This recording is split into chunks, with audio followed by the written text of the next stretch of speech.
ಅಂದ್ರೆ ನೀವು ಹೇಳಿದ್ರ ಪ್ರಕಾರ ಈಗ ಆಲ್ಮೋಸ್ಟ್ ದೇಶದ ಏಕೈಕ ಅಹಿಂದ ವರ್ಗಗಳ ನಾಯಕ ಸಿದ್ದರಾಮಯ್ಯ ಅವರನ್ನ ಈ ರೀತಿ ಮೂಲೆ ಗುಂಪನ್ನ ಮಾಡಿದ್ರೆ ಇದು ಕಾಂಗ್ರೆಸ್ಗೆ ಯಾವ ರೀತಿ ಹಿನ್ನಡೆ ಆಗುತ್ತೆ ಅನ್ನುವಂಥದ್ದು ಭಯ. ಯಾಕಂದ್ರೆ 2028ರ ಚುನಾವಣೆ ಇನ್ನೇನು ಸಮೀಪಕ್ಕೆ ಬರ್ತಾ ಇದೆ, ಈಗಾಗಲೇ ಅದಕ್ಕೆಲ್ಲ ಪೂರ್ವ ತಯಾರಿಗಳನ್ನ ಮಾಡ್ಕೊಳ್ತಾ ಇದ್ದಾರೆ. ಇದು ಕಾಂಗ್ರೆಸ್ನ ಮೇಲೆ ಯಾವ ರೀತಿ ಪರಿಣಾಮ ಬೀರಬಹುದು ಅನ್ನುವಂಥದ್ದನ್ನ, ಯಾಕಂದ್ರೆ ಲಾಸ್ಟ್ ಹೇಳಿದ್ರು ಸಿದ್ದರಾಮಯ್ಯ ಅವರು 2028ರ ಚುನಾವಣೆಯಲ್ಲಿ ನಾನು ಸ್ಪರ್ಧೆ ಮಾಡಲ್ಲ ಅನ್ನುವಂಥದ್ರ ಬಗ್ಗೆ ಅವರು. ಎಸ್, ನಿಶ್ಚಿತ ಇದು ತುಂಬ ಒಂದು ವಿಶೇಷವಾದಂಥ ಪ್ರಶ್ನೆ. ಆಮೇಲೆ ಇದಕ್ಕೆ ಉತ್ತರ ಯಾವ ರೀತಿ ಇರುತ್ತೆ ಕರ್ನಾಟಕದ ರಾಜಕಾರಣವನ್ನು ನೀವು ನೋಡಿದಾಗ ಕಳೆದ 20 ವರ್ಷಗಳ ರಾಜಕಾರಣದಲ್ಲಿ ಯಾವ ಪಕ್ಷ ಅಧಿಕಾರ ನಡೆಸ್ತಾ ಇರುತ್ತೋ ಮುಂದಿನವರೆಗೆ ಅದು ಪುನರಾಯ್ಕೆ ಆಗಲ್ಲ. ಇದು ಕರ್ನಾಟಕದ ರಾಜಕೀಯ ಇತಿಹಾಸ. ಬಿಜೆಪಿ ಇದ್ರೆ ನೆಕ್ಸ್ಟ್ ಬಿಜೆಪಿ ಬರಲ್ಲ, ಕಾಂಗ್ರೆಸ್ ಬರುತ್ತೆ. ಕಾಂಗ್ರೆಸ್ ಇದ್ರೆ ನೆಕ್ಸ್ಟ್ ಕಾಂಗ್ರೆಸ್ ಬರಲ್ಲ, ಮತ್ತೆ ಬಿಜೆಪಿ ಬರುತ್ತೆ. ಇಲ್ವಾ ಅತಂತ್ರ ವಿಧಾನಸಭೆ ಆಗುತ್ತೆ, ಸಮ್ಮಿಶ್ರ ಸರ್ಕಾರಗಳು. ಆ ಸಮ್ಮಿಶ್ರ ಸರ್ಕಾರಗಳ ಕಾಲದಿಂದನೇ HD ಕುಮಾರಸ್ವಾಮಿ ಅವರು 2 ಸರಿ ಮುಖ್ಯಮಂತ್ರಿ ಆದರು. ಅದನ್ನ ಅವರೇ ಹೇಳಿದ್ದಾರೆ, ನಾನೊಬ್ಬ ಸಾಂದರ್ಭಿಕ ಶಿಶು ಅನ್ನೋಂಥ ಮಾತನ್ನು ಹೇಳಿದ್ದಾರೆ HD ಕುಮಾರಸ್ವಾಮಿ ಅವರು. ಸೊ 2028ರ ಮೇಲೆ ಎಲ್ಲರೂ ಕಣ್ಣಿಟ್ಟಿದ್ದಾರೆ. ನಾನು ಕೇವಲ 2 ವರ್ಷಕ್ಕಲ್ಲ 2028ಕ್ಕೆ ಬಂದಿದ್ದೀನಿ ಅಂತ DK ಶಿವಕುಮಾರ್ ಅವ್ರ ಊರಲ್ಲಿ ಹೇಳಿದ್ದಾರೆ. ಸತೀಶ್ ಜಾರಕಿಹೊಳಿ ಹೇಳಿದ್ದಾರೆ 2028ರ ಮೇಲೆ ನಾನು ಟವಲ್ ಹಾಕಿದ್ದೀನಿ ಚೇರ್ ಮೇಲೆ ಅಂತ ಹೇಳಿದ್ದಾರೆ. HD ಕುಮಾರಸ್ವಾಮಿ ಅವರು 2028ಕ್ಕೆ ನಾನೇ ಮುಖ್ಯಮಂತ್ರಿ ಅಂತ ಹೇಳ್ಕೊಂಡು ಓಡಾಡ್ತಿದ್ದಾರೆ. ವಿಜಯೇಂದ್ರ ಕೂಡ ನಮ್ಮನ್ನು ಬಿಟ್ಟು ಯಾರು ಮುಖ್ಯಮಂತ್ರಿ ಆಗ್ತಾರೆ ನೋಡೋಣ, ಒಂದು ಕೈ ನೋಡೇ ಬಿಡೋಣ ಅಂತ ಅವರು ಓಡಾಡ್ತಿದ್ದಾರೆ. ಹಿಂಗಿದ್ದಾಗ 2028ಕ್ಕೆ ಕಾಂಗ್ರೆಸ್ ಮತ್ತೆ ಗೆಲುವನ್ನು ಪಡಿಬೇಕು ಅಂದರೆ ಸರ್ಕಾರದ ವರ್ಚಸ್ಸು ಬರಬೇಕು. ಈ ಇಮೇಜ್ ಅನ್ನೋ ಡ್ಯಾಮೇಜ್ ಆಗಿದೆ ಈಗ ಸರ್ಕಾರದ ಇಮೇಜ್. ಅವರ ಅಧಿಕಾರ ಹಸ್ತಾಂತರಕ್ಕಾಗಿ 6 ತಿಂಗಳು ನಡೆದಂಥ ಹಗ್ಗ ಜಗ್ಗಾಟ, ಕೆಸರೆರಚಾಟ ಕಾಂಗ್ರೆಸ್ ಸರ್ಕಾರದ ಇಮೇಜನ್ನು ಪತನಗೊಳಿಸ್ಬಿಟ್ಟಿದೆ. ಇಮೇಜ್ ಇದ್ರ ಜೊತೆಗೆ ಸರ್ ಆಲ್ಮೋಸ್ಟ್ ಅದರಲ್ಲೂ ಎಸ್ಪೆಷಲಿ ಕರ್ನಾಟಕದಲ್ಲಿ ಪಕ್ಷಗತವಾಗಿ ಅನ್ನುವಂಥದ್ದಕ್ಕಿಂತಲೂ ವ್ಯಕ್ತಿಗತವಾಗಿ ತುಂಬಾನೇ ವರ್ಕೌಟ್ ಆಗುತ್ತೆ ಅನ್ನುವಂಥದ್ದಕ್ಕೆ ಕಳೆದ ಬಾರಿ ಚುನಾವಣೆಯಲ್ಲಿ ಬಿಜೆಪಿ ಮಾಡ್ಕೊಂಡಂತಹ ಎಡವಟ್ಟು ಕೂಡ ಪ್ರಮುಖ ಕಾರಣ ಆಗ್ತಾ ಹೋಗುತ್ತೆ. ಕರೆಕ್ಟ್. ಬೊಮ್ಮಾಯಿ ಅವ್ರನ್ನ ಚೀಫ್ ಮಿನಿಸ್ಟರ್ ಮಾಡಿ ಇವರು ಚುನಾವಣೆಗೆ ಹೋದ್ರೆ ಯಾರಮ್ಮ ಓಟ್ ಹಾಕ್ತಾರೆ? ಅವ್ರ ಜೊತೆಗೆ ಸುದೀಪ್ ಅವರೆಲ್ಲ ಹೋಗಿ ಏನೇನೋ ಮಾಡ್ಕೊಂಡ್ರು. ಅದೇ ಅಂದ್ರೆ ಬಿಜೆಪಿ ಅಧಿಕಾರದಲ್ಲಿದ್ದಾಗ, ಅಧಿಕಾರ ಮುಗಿದಾಗ ನೆಕ್ಸ್ಟ್ ಬಿಜೆಪಿ ಬರಲ್ಲ. ಕರ್ನಾಟಕದ ಇತಿಹಾಸ 20 ವರ್ಷದ ಹಂಗಿದೆ. ಕಾಂಗ್ರೆಸ್ 2013ರಿಂದ 2018ರವರೆಗೂ ಸಿದ್ದರಾಮಯ್ಯ ಚೀಫ್ ಮಿನಿಸ್ಟರ್ ಇದ್ರು, ಒಳ್ಳೆ ಆಡಳಿತ ಕೊಟ್ಟರು ಅನ್ನೋ ಥರದ ಹೆಸರಿತ್ತು. ಈಗಿನ ಆಡಳಿತ ಗಬ್ಬೆದೋಗಿತ್ತು ಬಿಡಿ, ಆ ಪ್ರಶ್ನೆ ಬೇರೆ. 13ರಿಂದ 18ರದ್ದು ಬೇರೆ ಥರ ಇತ್ತು. ಆದರೂ ಕೂಡ 18ರಲ್ಲಿ ಕಾಂಗ್ರೆಸ್ ಬರಲಿಲ್ಲ. ಅದಕ್ಕೆ ಅಲ್ವಾ ಸಮ್ಮಿಶ್ರ ಸರ್ಕಾರ ರಚನೆ ಆಗಿದ್ದು, ಅದಕ್ಕೆ ಅಲ್ವಾ HD ಕುಮಾರಸ್ವಾಮಿ ಮುಖ್ಯಮಂತ್ರಿ ಆಗಿದ್ದು, ಅದಕ್ಕೆ ಅಲ್ವಾ DK ಶಿವಕುಮಾರ್ ಉಪಮುಖ್ಯಮಂತ್ರಿ ಆಗಿದ್ದು. ಮುಖ್ಯಮಂತ್ರಿ ಆದಂಥ HD ಕುಮಾರಸ್ವಾಮಿ ಅವರ ಮಗ ನಿಖಿಲ್ ಸೋತಿದ್ದು ಮಂಡ್ಯದಲ್ಲಿ ಸುಮಲತಾ ವಿರುದ್ಧ ಅಲ್ವಾ. ಹಾಗಾಗಿ ಜನಾಭಿಪ್ರಾಯ ಕರ್ನಾಟಕದಲ್ಲಿ 5 ವರ್ಷಕ್ಕೊಮ್ಮೆ ಬದಲಾಗ್ತಾನೆ ಇರುತ್ತೆ. ಅದು ಮತ್ತೊಂದು ಪಕ್ಷದ ಮೇಲಿನ ಪ್ರೀತಿಯೋ ಅಥವಾ ಈ ಪಕ್ಷವನ್ನು ಅಧಿಕಾರದಿಂದ ಕಿತ್ತಾಕ್ಲಿಕ್ಕೆ ನಾನೇನು ಮಾಡಬೇಕು ಅನ್ನುವಂತಹ ಒಂದು ಸಿಟ್ಟಿನ ಸ್ವಭಾವವೋ ಗೊತ್ತಿಲ್ಲ.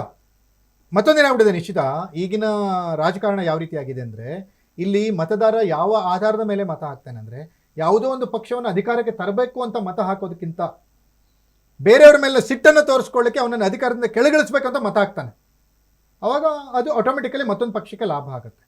ಹಾಗಾಗಿ 2028ರ ಮೇಲೆ ಕಣ್ಣಿಟ್ಟಿದೆ ಕಾಂಗ್ರೆಸ್ ಅನ್ನೋದಾದರೆ, ಇಲ್ಲಿ DK ಶಿವಕುಮಾರ್ ಸಿದ್ದರಾಮಯ್ಯನವ್ರನ್ನ ವಿಶ್ವಾಸಕ್ಕೆ ತೆಗೆದುಕೊಂಡು ಸಿದ್ದರಾಮಯ್ಯನವ್ರಿಗೆ ಅವಮಾನ ಮಾಡ್ತಿದ್ದಾರೆ ಅನ್ನೋದು ಜನರ ಗಮನಕ್ಕೆ ಬರದಂತೆ ಅಧಿಕಾರ ನಡೆಸಿದ್ರೆ ಮಾತ್ರ ಇವರಿಗೆ ಸ್ವಲ್ಪ ಹೆಲ್ಪ್ ಆಗ್ಬೋದು. ಎಸ್, ಅದ್ರ ಜೊತೆಗೆ ಪಕ್ಷ ಅಂತ ಹೇಳಿ ಬಂದಾಗ ತನ್ನ ತತ್ವ ಸಿದ್ಧಾಂತ ಬದ್ಧತೆ ವಿಚಾರದಲ್ಲಿ ಕಾಂಗ್ರೆಸ್ ಬೆನ್ನೆಲುಬು ತರ ಇದ್ದಂತಹವರು ಸಿದ್ದರಾಮಯ್ಯ ಅವರು. ಇವತ್ತು ಇಷ್ಟೊಂದು ಮೂಲೆಗುಂಪಾಗ್ತಾ ಇರುವಂತಹದ್ದು ಅದೊಂಥರ ವ್ಯವಸ್ಥೆಯ ಅನುಕರಣನ, ಅದ್ರ ಜೊತೆಗೆ ಅಥವಾ ಅಧಿಕಾರ ಇಲ್ಲ ಅಂತಂದ್ರೆ ಯಾರು ಬೇಕಾದ್ರೂ ನೇಪಥ್ಯಕ್ಕೆ ಸರಿಬಹುದು ಅನ್ನುವಂಥ. ಇದು ಯಾವ ರೀತಿ ಇದೆ ಪ್ರಶ್ನೆ ಅಂದ್ರೆ, ಈ ಕಾಂಗ್ರೆಸ್ಗೆ ತತ್ವ ಸಿದ್ಧಾಂತ ಬದ್ಧತೆ ಇಂಪಾರ್ಟೆಂಟ್ ಆಗಿದ್ರೆ ಸಿದ್ದರಾಮಯ್ಯನವರು ಇಳಿಸ್ತಿರ್ಲಿಲ್ಲ. DK ಶಿವಕುಮಾರ್ ಯಾವತ್ತೂ ಕೂಡ ಕಾಂಗ್ರೆಸ್ನ ತತ್ವ ಸಿದ್ಧಾಂತ ಬದ್ಧತೆಗೆ ಇದ್ದವರಲ್ಲ. ಮೊನ್ನೆ BK ಹರಿಪ್ರಸಾದ್ ಒಂದು ಮಾತು ಹೇಳಿದ್ರು, RSSನ ಯಾರು ಫಾಲೋ ಮಾಡ್ತಾರೆ ಅಂತವ್ರು ನಾವು ಶಾಸಕರನ್ನ ಮಂತ್ರಿಗಳನ್ನಾಗಿ ಮಾಡಲ್ಲ ಅಂತ. BK ಹರಿಪ್ರಸಾದ್ ಅವರಿಗೆ ಅವ್ರು ಹೇಳಿರೋ ಮಾತಿನಲ್ಲಿ ಏನಾದರೂ ನಂಬಿಕೆ ಇದ್ರೆ, ಅವ್ರು ಹೇಳಿರೋ ಮಾತಿಗೆ ಅವ್ರು ಏನಾದರೂ ಬದ್ಧರಾಗಿದ್ರೆ DK ಶಿವಕುಮಾರ್ ಅವ್ರ ವಿರುದ್ಧ ಕ್ರಮ ಕೈಗೊಳ್ಳಿ ನೋಡೋಣ. ಸಂಘ ಪರಿವಾರದ RSSನ ಗೀತೆಯನ್ನು ಸದನದಲ್ಲಿ ಹಾಡಲಿಲ್ವ ಇವರು, ನಮಸ್ತೆ ಸದಾ ವತ್ಸಲೆ ಅಂತ? ತಗೊಳ್ಳಿ DK ಶಿವಕುಮಾರ್ ವಿರುದ್ಧ ಕ್ರಮವನ್ನು. BK ಹರಿಪ್ರಸಾದ್ ತಗೋತಾರ ಅಲ್ವಾ? ಕುಂಭಮೇಳಕ್ಕೆ ಹೋಗಿ ಸ್ನಾನ ಮಾಡಿ ಬರಲಿಲ್ವಾ? ಶಿವರಾತ್ರಿ ಕಾರ್ಯಕ್ರಮ ಮಾಡಲಿಲ್ವಾ ಸದ್ಗುರುನ ಪಕ್ಕದಲ್ಲಿ ಕೂತ್ಕೊಂಡು? ಅಮಿತ್ ಶಾ ಕೂಡ ಅವರು ಇದ್ರು ಅಲ್ವಾ? ಹಾಗಾದ್ರೆ ತತ್ವ ಸಿದ್ಧಾಂತ ಬದ್ಧತೆ ಅಷ್ಟೇ ಯಾಕೆ? ಮೊನ್ನೆ ಪ್ರಮಾಣವಚನ ಸ್ವೀಕಾರ ಸಮಾರಂಭದಲ್ಲಿ ಮಂತ್ರಿಗಳು ಪ್ರಮಾಣವಚನ ಸ್ವೀಕರಿಸುವಾಗ ಎಷ್ಟು ಜನ ಸ್ವಾಮೀಜಿಗಳು ಬಂದು ಕೂತಿದ್ರಲ್ಲಿ? ಅದ್ಯಾವುದೋ ಮಠದ ಕಾರ್ಯಕ್ರಮ ಅನ್ನೋ ಥರ ಇತ್ತು. ರಾಜಭವನನ ಇದ್ಯಾವುದೋ ಮಠನ ಇದು ಅನ್ನೋ ಥರ ಇತ್ತು.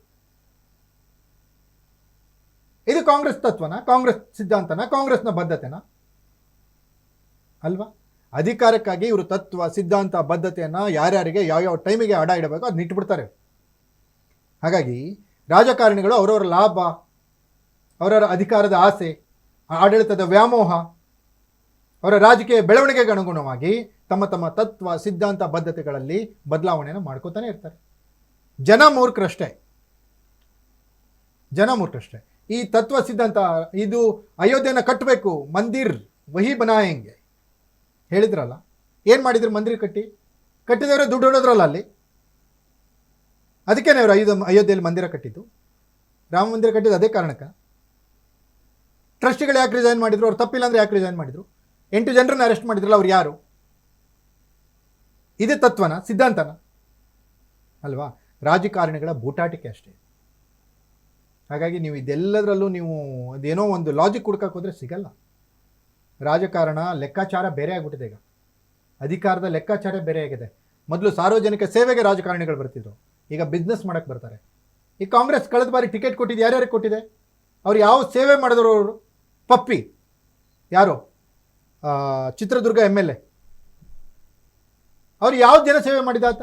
ಅವನಿಗೆ ಟಿಕೆಟ್ ಕೊಡಲಿಲ್ವಾ? ಕದ್ಲೂರು ಉದಯ್, ಮದ್ದೂರು MLA, ಆತ ಯಾವ ಜನ ಸೇವೆ ಮಾಡಿದ? ಆತನಿಗೆ ಟಿಕೆಟ್ ಕೊಡಲಿಲ್ವಾ? ವಿನಯ್ ಕುಲಕರ್ಣಿಗೆ ಯಾಕೆ ಟಿಕೆಟ್ ಕೊಟ್ಟರು? ಈ ಪ್ರದೀಪ್ ಈಶ್ವರ್ಗೆ ಏನಕ್ಕೆ ಟಿಕೆಟ್ ಕೊಟ್ಟರು? ಈ ಹುಚ್ಚಿನ ಥರ ಅವ್ರು ಯಾವ ಜನ ಸೇವೆ ಮಾಡಿದರು? ಪ್ರದೀಪ್ ಈಶ್ವರ್ ಟಿಕೆಟ್ ಕೊಡಲಿಲ್ವಾ? ಹಾಗಾಗಿ ಈ ಕಾಂಗ್ರೆಸ್ ಅಥವಾ ಯಾವುದೇ ರಾಜಕೀಯ ಪಕ್ಷಕ್ಕೆ ಗೆಲುವು ಅನ್ನೋದು ಮುಖ್ಯವಾದ ಮಾನದಂಡ.